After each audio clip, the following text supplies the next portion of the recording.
गुजरात के वडोदरा में जल शक्ति अभियान कार्यक्रम के दौरान चोरी का मामला सामने आया है। वडोदरा शहर के लक्ष्मीपुरा क्षेत्र में एक निजी पार्टी प्लॉट पर जल शक्ति से संबंधित कार्यक्रम का आयोजन किया गया था।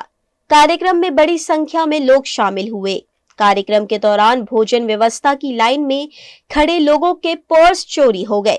जब लोगों ने अपने पर्स गायब पाए तो माहौल तनावपूर्ण हो गया। एक ही जगह से करीब 10 से 12 लोगों के पर्स चोरी होने की शिकायत सामने आई है। इस पर तत्काल लक्ष्मीपुरा पुलिस को सूचना दी गई। प्लेट लेके बाहर आया तो पीछे से पर्स मार दिया किसी ने। मैं तो ये अभी वाटर हार्वेस्टिंग के उसके कार्यक्रम में आया हूँ, तो अभी उसके बाद खाना है बोले तो मैं खाना आने के लिए आया हूँ।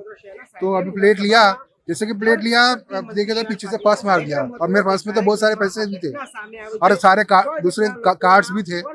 तो उसके लिए मुझे तो बहुत जरूरी है ना कार्ड, पैसे तो से ज्यादा कार्ड बहुत जरूरी पड़ती है। અમે ભાજપના કાર્યક્રમમાં આવ્યા હતા। હું લિસ્ટ લેવા જતો મારું મની પર્સ ગયું, લગભગ 4-5 હજાર રૂપિયા હતા। હા, મેં પોલીસને ઘણી વાત કરી, પોલીસ ઇન્સ્પેક્ટરે કીધું તમે લક્ષ્મીપુરા પોલીસ સ્ટેશનમાં જઈને કમ્પ્લેન કરો।